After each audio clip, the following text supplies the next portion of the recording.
As kids go back to school, we want to help them feel prepared. By now, you've probably already stocked up on supplies and clothes, but today we're getting them prepared emotionally. And back with us is Dr. Daryl Appleton to share some sage advice. Good morning, Dr. Daryl. Thanks for having me. Welcome back. We're very excited to have you. This seems like a great time of year to have you here. A lot of transition going on.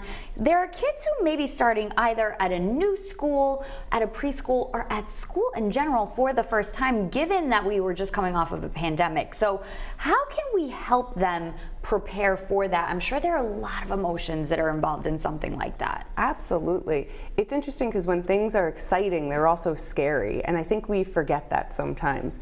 And when I work with my executives and even my professional athletes, I talk a lot about remembering going back to school.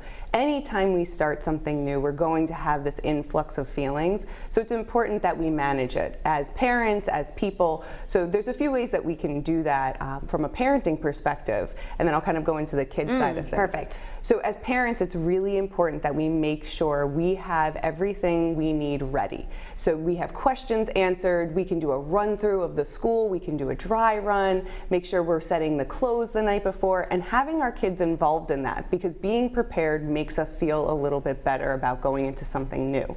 As children, it's important for all the kids out there watching the Roadshow, as they do, it's important that we know that it's normal. Everybody is feeling like this. These feelings are normal, everybody's a little bit nervous, and that's part of the exciting piece. So don't let that get you down.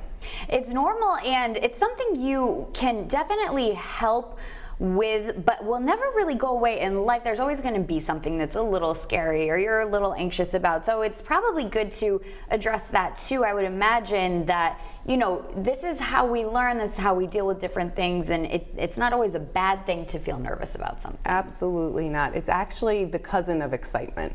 When we don't have any feelings about anything, it's impossible for us to be excited about it. So what comes with that is a little bit of nervousness. Now, if you're feeling overly nervous, if you're finding that your child is now a couple months into school and the separation anxiety is leading to tantrums or problems at school or problems at home, it might be time to talk with somebody. It might be time to have somebody step in, not because anything's wrong, but because we might want some extra help. And how about for younger kids, you know, little ones, as opposed to somebody who might be getting a little bit older into middle school or even high school? It's kind of a different type of anxiety. So how do you kind of deal with those differently? Little kids have big feelings and they manifest very physically. And I think as parents, it's important to see what is happening around us and to validate that.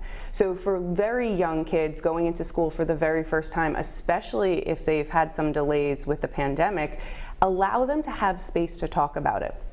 Give them the opportunity to express their feelings as best that they can. Let them take that blanket in or talk with the teacher about maybe a meet and greet beforehand. Ask around if there are any ways to meet up with some kids that might be in school so they have friends walking in. Anything that we can do to buffer the transition really can make a difference.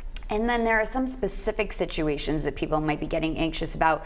You know, maybe a bus rider, they've never taken a school bus, or perhaps even just being, I remember when I was young, I was intimidated by different teachers for whatever reason. You know, maybe my older brother had them and he was like, oh, she's so mean, and then I was terrified or whatever. How do you handle kind of those specific situations that might come up as opposed to just a general anxiety overall? Address the situation as it comes up. So use your resources around you. Ask other parents, ask other people who have gone through it. They might have some really great solutions as well, but go right to the source. If it's a teacher thing, go to the teacher. Ask to have, again, a meet and greet with them. If it's the bus, see if I don't recommend riding with your kid on the bus, but see if there's a way that you could mimic the ride and pretend that your car is the bus ride. Have them sit in the way back. Have them bring a book that they would bring. Anything that can help them get familiar with it is really a great thing that we can do for our kids. And kind of to your point of where you just brought up of I wouldn't do that, are there things that maybe parents should think twice about doing ahead of time? I mean, you know, everyone's different, every kid's different, every parent is different, but are there things that maybe parents shouldn't do as they're getting ready for this transition time? This is going to be an opinion.